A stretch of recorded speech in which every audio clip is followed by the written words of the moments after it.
Court यानी उच्चतम न्यायालय या सर्वोच्च न्यायालय, सबसे सर्वोच्च सबसे ऊंचा न्यायालय सुप्रीम कोर्ट नहीं, उच्चतम न्यायालय, जिसकी स्थापना 26 जनवरी 1950 को की गई थी। सर्वोच्च न्यायालय की स्थापना कोई पूछे तो 26 जनवरी 1950। अब हम लोग सुप्रीम कोर्ट के बारे में पढ़ेंगे और बहुत सारे बातों को सीखेंगे भी। तो सबसे पहले आप जानते हैं कि अनुच्छेद 124 के तहत सर्वोच्च न्यायालय का गठन होगा। नहीं, 124 में क्या है? सर्वोच्च न्यायालय का गठन।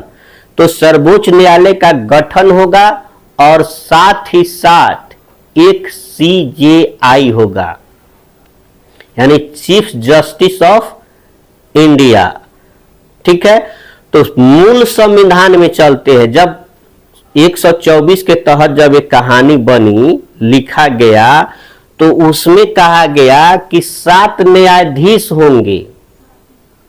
गौर से सुनिएगा मेरी बात को, क्या होंगे? 7 न्यायाधीश और एक क्या होगा? CJI यानी चीफ जस्टिस ऑफ इंडिया। हाँ, ठीक है। तो उस समय 8 थे, 7 गो न्यायाधीश रहेगा लोग, एक जो है CJI रहेगा। ठीक है, लेकिन वर्तमान में अभी क्या है कि 33 न्यायाधीश है और एक जो है CJI है। सब मिलके अभी कितना है लोग? सुप्रीम कोर्ट में 34 गो जज रहता है लोग, एक जिसमें से एक जो है मुख्य मतलब कह दिया जाता है। अब यहां से आइएगा तो न्यायाधीशों की सेवानिवृत्ति 65 साल। शपथ इन लोग को दिलाते कौन है? राष्ट्रपति। जो शपथ दिलाता है वही हटाता भी। नियुक्ति भी कौन करता है? राष्ट्रपति करता है कि न? त्याग पत्र किसको देता है? तो राष्ट्रपति को। पद से हटाना संसद के सिफारिश पर राष्ट्रपति। इनकी नियुक्ति जो है 1950 से 1993 तक राष्ट्रपति के द्वारा मंत्री परिषद के सलाह पर होती थी। 1950 से जब इसकी स्थापना हुई, वहां से लेकर 1993 तक राष्ट्रपति के द्वारा मंत्री परिषद के सलाह पर। आप जानते हैं कि मंत्री परिषद का प्रधानमंत्री होता है, तो यानी कहने का मतलब उसके सलाह पर तो अपना फेवर वाला आदमी रखेगा, तो सही से न्याय कहां से हो पाएगा?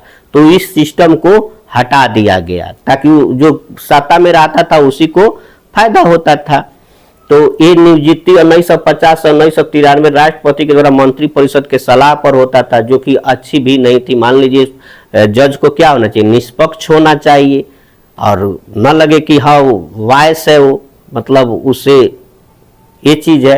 ठीक है, और 1993 से वर्तमान तक, 93 से लेकर अभी तक की नियुक्ति कैसे हो रही है? राष्ट्रपति के द्वारा ही होता है, लेकिन कॉलेजियम के आधार पर।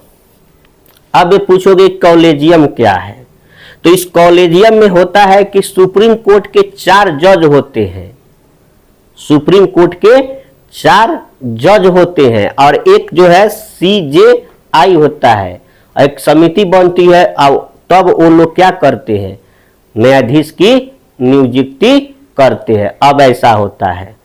ठीक है, लेकिन राष्ट्रपति के द्वारा ही होता है, लेकिन कॉलेजियम जो है बैठती है, जिसमें 4 सुप्रीम कोर्ट के जज होते हैं और एक CJI होता है, एक समिति बनती है, वही लोग उसकी नियुक्ति करते हैं। अब न्यायाधीश की योग्यताएं क्या है? जज बनने के लिए क्या चाहिए? सुप्रीम कोर्ट की जज बनने के लिए तो भारत का नागरिक हो, ये तो है ही। हाई कोर्ट में कम से कम 5 वर्षों तक न्यायाधिपति रह चुका हो। हाई कोर्ट में, इसके जो नीचे वाला कोर्ट है हाई कोर्ट, जो राज्यों में होती है, उसमें 5 वर्षों तक वहां पे वो न्यायाधिपति का काम कर चुका हो। हाई कोर्ट में 10 वर्षों तक वकालत कर चुका हो।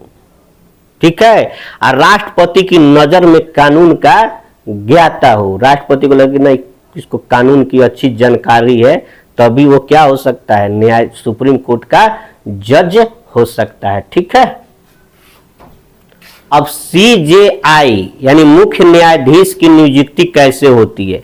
तो राष्ट्रपति के द्वारा ही होती है, और जो सुप्रीम कोर्ट के जो वरिष्ठ न्यायाधीश होते हैं, मतलब सबसे ज्यादा उम्र वाले, उनको जो है क्या बना दिया जाता है? CJI बना दिया जाता है, चीफ जस्टिस ऑफ इंडिया बना दिया जाता है। यही परंपरा रही है। और अनुच्छेद 124 के तहत जो बताया मैंने कि एक सर्वोच्च न्यायालय होगा और उसमें 7 न्यायाधीश और एक CJI होगा, वही तक मतलब बात उसमें कही गई थी मूल संविधान में। ठीक है, अब तो ये समझ गए। लेकिन इस परंपरा जो चल रही थी, इस परंपरा का उल्लंघन हो गया। हुआ क्या कि जैसे अजीत नाथ रे को क्या बना दिया गया? CJI बना दिया गया, लेकिन ये वरिष्ठ न्यायाधीश नहीं थे, मैंने कम, इनसे ऊपर वाले को न बना के नीचे वाले को बना दिया गया। बात समझ रहे हैं ना? मैंने बनना चाहिए था किसी दूसरे को, जो परंपरा है, तो मैंने बनाना था आपको, समझ लीजिए, आपको न बना के बना दिया गया किसी दूसरे को। तो परंपरा का उल्लंघन हो गया 1973 में। 1973 में अजीत नाथ रे को बना दिया गया CJI। उस समय इंदिरा गांधी की सरकार थी। अब एक बार और उल्लंघन हुआ 1977 में, हमीदुल्ला बेग को बना दिया गया। बनना नहीं चाहिए था इनको, परंपरा के हिसाब से जो नियम था, परंपरा थी। ठीक है, तो ये नीच वाले आदमी को, माने नीचे जो इनके माने वरिष्ठ न्यायाधीश को न बनाकर उनके जो कनिष्ठ थे उनको बना दिया गया। अब देख, थोड़ा सा ये भी पूछ लेता है, सबसे लंबे समय तक CJI सब मुख्य न्यायाधीश के पद पर रहने वाले सबसे लंबे समय तक कौन थे? तो थे YV चंद्रचूड़। YV चंद्रचूड़ 2696 दिन थे। ठीक है, और सबसे कम समय तक CJI कमल नारायण सिंह, मात्र 17 दिन CJI थे। ठीक है, तो ये बात भी याद रखेंगे। सबसे लंबे समय तक CJI YV चंद्रचूड़, और सबसे कम समय तक CJI कमल नारायण सिंह। अब न्यायाधीशों की हटाने की प्रक्रिया, मैंने पहले बताया कि वो 65 वर्ष हो जाएगा तो ऐसे ही रिटायर हो जाएंगे, सेवानिवृत्ति नहीं, या उनको काम करने की इच्छा नहीं है, मन नहीं है, तो राष्ट्रपति को लिखित त्याग पत्र देकर हट सकता है। अयंग नहीं हटता है, मान लो इसने मिसबिहेवियर कर दिया, कदाचार कर दिया, अक्षमता, उसमें काम करने की क्षमता नहीं है, नहीं, तब कैसे हटाया जाएगा? या उन्होंने कुछ गलती कर दिया, मिसबिहेवियर, कदाचार, माने निर्णय जो गलत दे दिए, है कि नहीं, और तो तब उस परिस्थिति में उनको कैसे हटाया जाएगा? तो सबसे देखिए, इसके लिए प्रस्ताव जो है दोनों सदनों में जा सकता है। संसद के दोनों सदनों में प्रस्ताव जो है जा सकता है कि इनको हटा देना है। तो मान लीजिए लोकसभा में जाएगा तो उसमें कम से कम 100 सदस्यों का समर्थन चाहिए। 100 आदमी कह देगा कि ना इनको हटाना है, तो हस्ताक्षर होगा 100 आदमी के पक्ष में।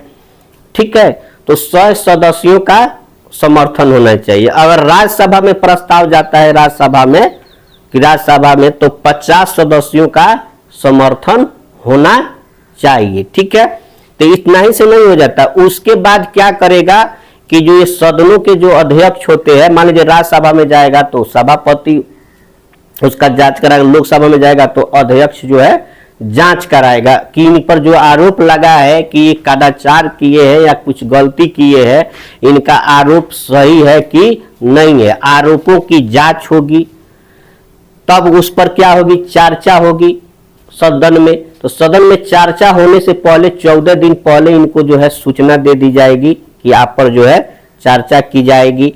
ठीक है, उसके बाद दोनों सदनों से 2/3 बहुमत से पास होगा, मतलब 2/3 बहुमत से अगर पास हो जाता है तब इनको जो है राष्ट्रपति के हस्ताक्षर के बाद इनको पद से हटा दिया जाएगा। एक और ध्यान देने वाली बात है कि अभी तक सर्वोच्च न्यायालय के किसी भी न्यायाधीश पर महाभियोग नहीं लगाया गया है, माने उनको पद से नहीं हटाया गया, इस तरह की सिचुएशन नहीं आई है। एक दो दफे जो है इस तरह का हुआ, लेकिन वो सफल नहीं हो पाया। वी रामास्वामी को हटाने के लिए लोकसभा में प्रस्ताव लाया गया, लेकिन ये लोकसभा में प्रस्ताव जो है पारित नहीं हो सका। तो जब पारित होगा 2/3 से तभी तो हटेगा राष्ट्रपति के हस्ताक्षर पर। तो हटाने के लिए तो लोकसभा में प्रस्ताव लाया गया, किनको? वी रामास्वामी को, लेकिन ये जो प्रस्ताव जो है पारित ही नहीं हो सका, वहीं पर वो रफा दफा हो गया। एक बार फिर एक ऐसा सिचुएशन आया, जो दीपक मिश्रा, ये भी सुप्रीम कोर्ट के न्यायाधीश थे, तो उनको जो है हटाने के लिए राज्यसभा में प्रस्ताव लाया गया। किसमें? राज्यसभा में प्रस्ताव लाया गया, लेकिन सभापति ने इसको क्या कर दिया? खारिज कर दिया। ये नॉनसेंस है, बकवास है। तो ऐसा तो अभी तक किसी भी न्यायाधीश पर महाभियोग लगाकर नहीं हटाया गया है। तो लेकिन ये दो थे जो लाया गया, लेकिन ये पास नहीं हो सका। भारतीय संविधान के अनुच्छेद 125 में है न्यायाधीशों के वेतन और भत्ते। याद रखेंगे 125 में क्या है? न्यायाधीशों के वेतन और भत्ते। तो जो है मुख्य न्यायाधीश को 2,80,000 रुपये प्रति माह, ठीक है, और अन्य जो न्यायाधीश होते हैं उनको 2.5 लाख रुपये जो है प्रति माह मिलता है, ठीक है। और इनको कहाँ से मिलता है? तो भारत की संचित निधि से वेतन मिलता है इन लोग को। जो सीजेआई को 2,80,000 और जो 33 अन्य होते हैं उनको 2.5 लाख रुपया, ठीक है। अब अनुच्छेद 126 ये कहता है कार्यकारी मुख्य न्यायाधीश की नियुक्ति। कार्यकारी मुख्य न्यायाधीश की नियुक्ति यानी कि इसमें जो है सीजीआई का पद अगर खाली है, रिक्त है, तो राष्ट्रपति क्या कर सकता है? सर्वोच्च न्यायालय के किसी भी न्यायाधीश को क्या कर सकता है? सीजेआई बना सकता है। समझे? अनुच्छेद 127 तदर्थ न्यायाधीश की नियुक्ति, एडहॉक जज। इसका सिंपल भाषा है दोस्तों कि जो सीजेआई है, मुख्य न्यायाधीश है, वो राष्ट्रपति के सलाह से हाई कोर्ट के किसी जज को जो है न्यायाधीश बना सकता है, गणपूर्ति नहीं होने के स्थिति में। अब देखिए उसको क्या करना पड़ेगा? एक तो राष्ट्रपति से राय लेनी होगी। अब समझिए हम लोग इसको कैसे समझे। मान लीजिए वो तो सुप्रीम कोर्ट हो गया, हम लोग का अपना पटना हाई कोर्ट है, पटना हाई कोर्ट है ना, तो पटना हाई कोर्ट के किसी जज को, समझेंगे थोड़ा सा, पटना हाई कोर्ट के किसी जज को वो न्यायाधीश बना सकता है। उसके लिए क्या करना पड़ेगा? उसको सुप्रीम कोर्ट के सीजेआई को पटना हाई कोर्ट के जो मुख्य न्यायाधीश है उनसे क्या लेनी पड़ेगी? अनुमति लेनी पड़ेगी। किनसे? पटना हाई कोर्ट के मुख्य जज से। उसके अंदर जो जज है, तो सबसे जो ऊपर जज है मुख्य न्यायाधीश, उनसे वो क्या लेंगे? सहमति लेंगे। और राष्ट्रपति से सहमति लेंगे। अगर ये कह देते हैं कि हाँ ठीक है बना दीजिए, तो बना दिया जाएगा। यही है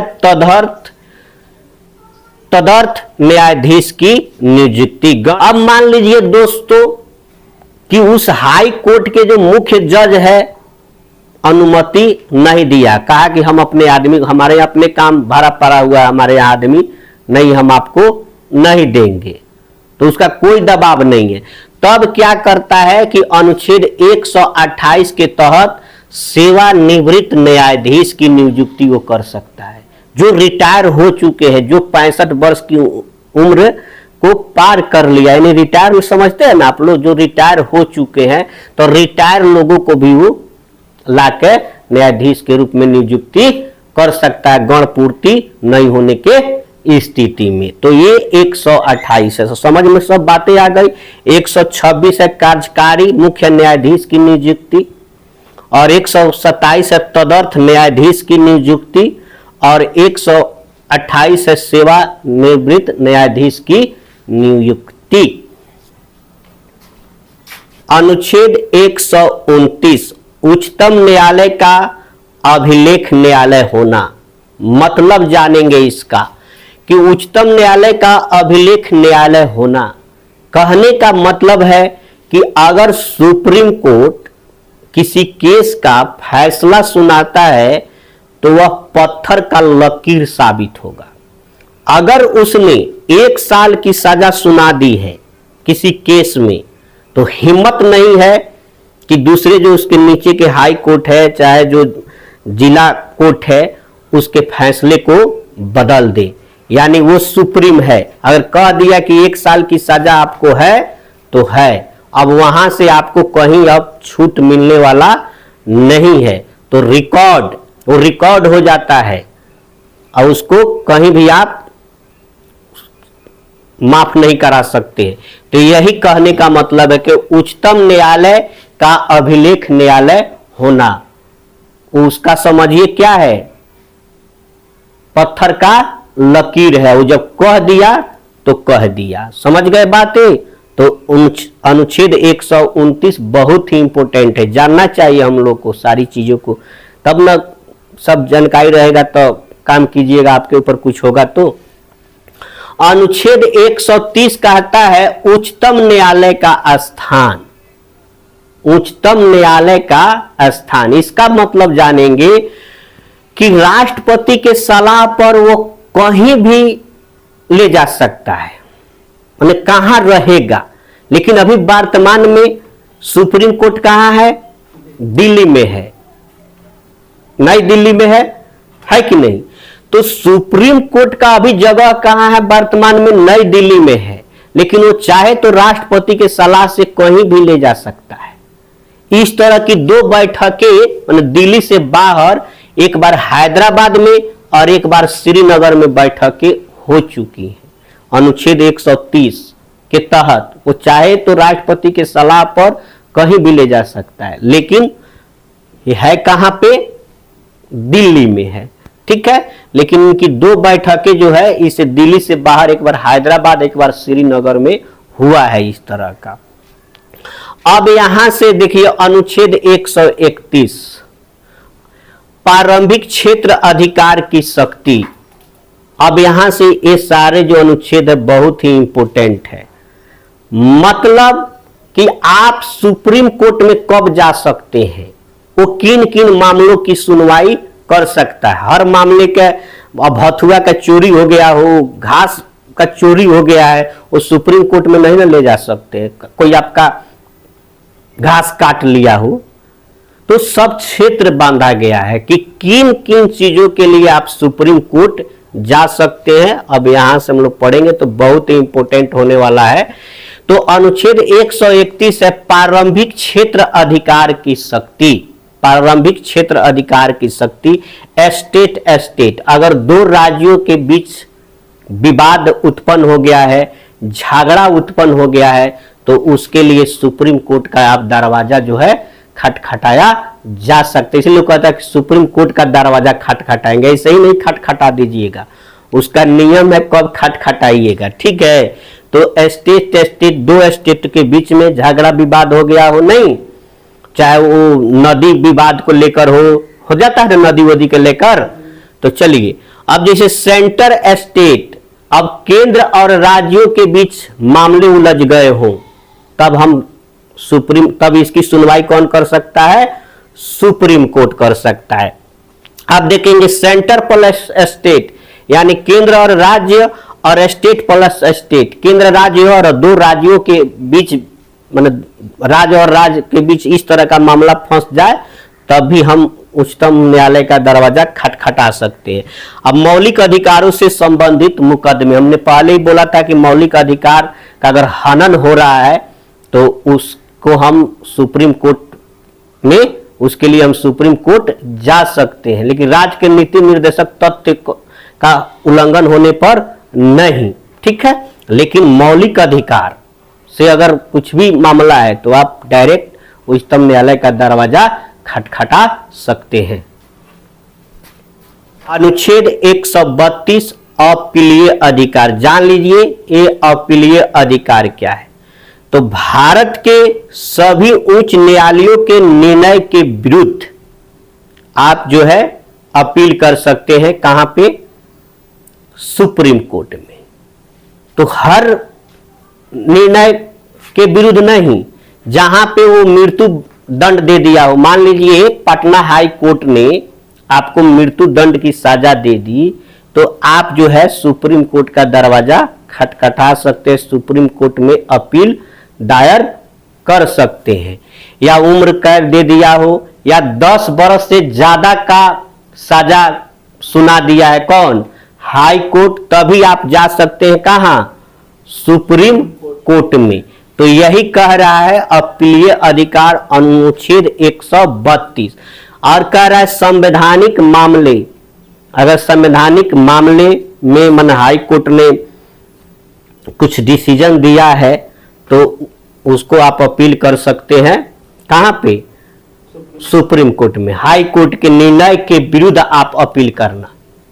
और दीवानी मामले, जैसे दीवानी मामले होता है, जैसे रुपया पैसा संपत्ति से लेकर झगड़ा होती है, सब ये सब दीवानी मामले बोलता है। फौजदारी मामले जहां मारपीट झगड़ा उगड़ा हुआ हो तो उसमें आप जो है अपील जाकर कर सकते हैं, ठीक है।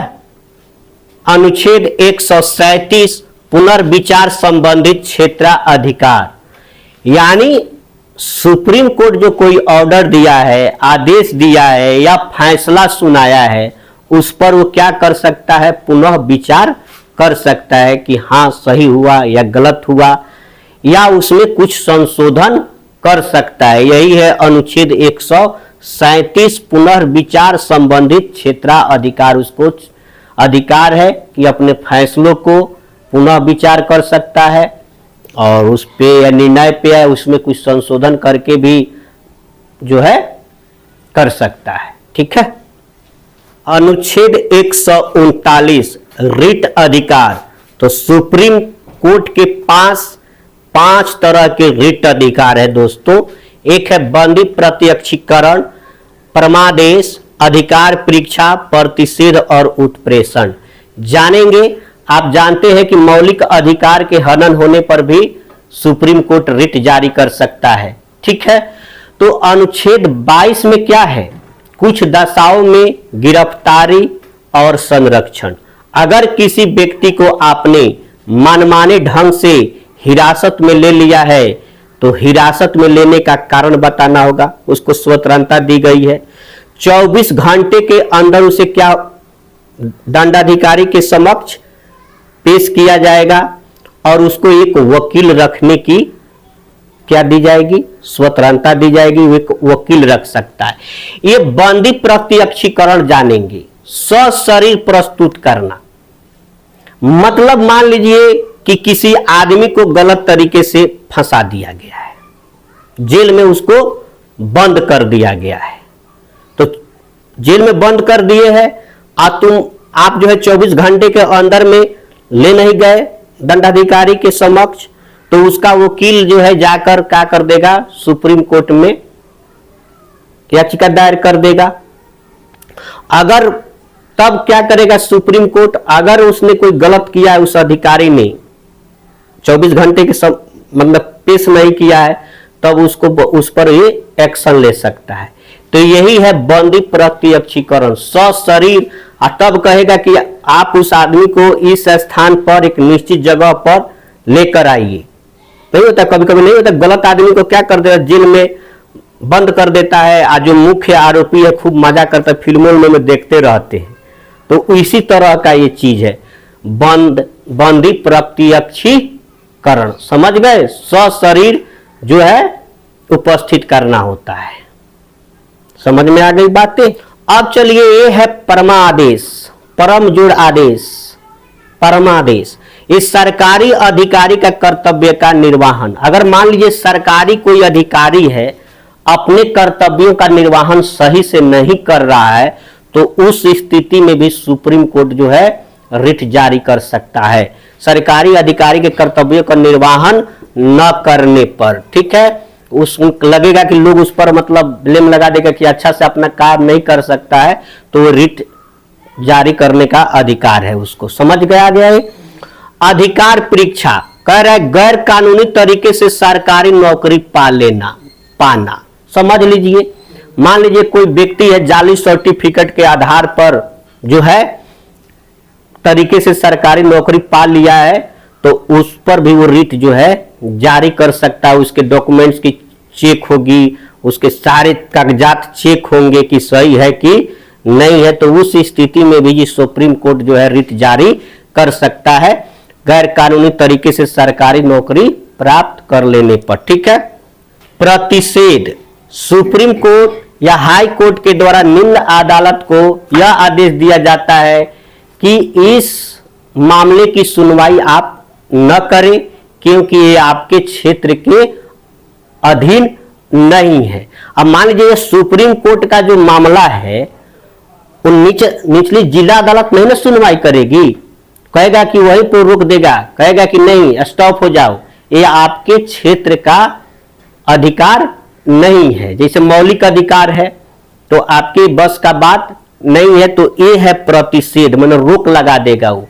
सुप्रीम कोर्ट, हाई कोर्ट, यानी हाई कोर्ट में अगर हो रहा है तो सुप्रीम कोर्ट लगा देगा उसको कि ये आपके अधिकार का क्षेत्र नहीं है, ये आपसे नहीं हो पाएगा, ये आप नहीं कर सकते हैं। उसी तरह से हाई कोर्ट जो है, जो जिला अदालत है, अगर वो बड़ा बड़ा फैसला सबका बांटा हुआ ना, जो कौन फैसला कौन करेगा, तो वहां पे वो रोक लगा, तब उस स्थिति में वो रिट जारी कर सकता है। अब है उत्प्रेषण, अधीनस्थ न्यायालय जहां मुकदमा चल रहा है लंबित करके वरिष्ठ न्यायालय के पास भेजो। कहने का मतलब है कि मान लीजिए अगर हाई कोर्ट में कोई फैसला चल रहा है तो वहां भी जानेगा कि वो छोड़ो, आपसे नहीं हो फरिया पाएगा, मेरे पास वरिष्ठ न्यायालय, यानी सबसे वरिष्ठ न्यायालय क्या है, उच्चतम न्यायालय है, और हाई कोर्ट जो है जिला अदालत का वरिष्ठ न्यायालय हो जाएगा। हाई कोर्ट का वरिष्ठ न्यायालय क्या हो जाएगा, सुप्रीम कोर्ट। तो ये 5 तरह के रिट जारी करने का अधिकार है सुप्रीम कोर्ट को, तो ये बहुत ही इंपॉर्टेंट है। ठीक है। अनुच्छेद 143 परामर्शदाती क्षेत्राधिकार, यानी सुप्रीम कोर्ट को परामर्श देने का भी क्या है, अधिकार है। भारत के राष्ट्रपति संवैधानिक मामलों में क्या कर सकता है, सुप्रीम कोर्ट से राय ले सकता है, और अगर वो राय देता है सुप्रीम कोर्ट तो मानना या ना मानना राष्ट्रपति पर डिपेंड करता है। तो ये भी इंपॉर्टेंट है अनुच्छेद 143 परामर्शदाती क्षेत्राधिकार। तो जितना मैं अब पढ़ाया हूं देखिए उसको मैं कैसे याद करा देता हूं। 124 सुप्रीम कोर्ट के वेतन कार्ड हो, 124 सुप्रीम कोर्ट के वेतन कार्ड, 128 सेवा के लिए अभी जगह नहीं, 128 सेवा के लिए अभी जगह नहीं। 124 सुप्रीम कोर्ट के वेतन कार्ड, यानी 124 में है कि सुप्रीम कोर्ट होगा, एक सर्वोच्च न्यायालय होगा। वेतन किसका, जब सुप्रीम कोर्ट का चल रहा है तो उसी के न्यायाधीशों का वेतन 125 में है। का से कार्यकारी मुख्य न्यायाधीश की नियुक्ति जो 126 में है। 27 तदर्थ न्यायाधीश की नियुक्ति। ठीक है। 128 सेवा के लिए अभी जगह नहीं, तो 128 में है सेवानिवृत्त न्यायाधीशों की नियुक्ति, और अभी यानी सर्वोच्च न्यायालय का अभिलेख न्यायालय होना 129 में है। 130 में जगह नहीं, सर्वोच्चतम न्यायालय के लिए स्थान नहीं। 131, 132 5-6 आओ, 137, 139, 143 पूरी पकाओ। याद रखेंगे 131, 132 5-6 आओ, 137, 139, 143 पूरी पकाओ, मतलब जानिए 131 में है संविधान के अनुच्छेद 131 में प्रारंभिक क्षेत्राधिकार, 132 में है अपीलीय अधिकार और 137 में है पुनः विचार संबंधित क्षेत्राधिकार, 139 में है रिट अधिकार और 143 में है परामर्शदाती क्षेत्राधिकार।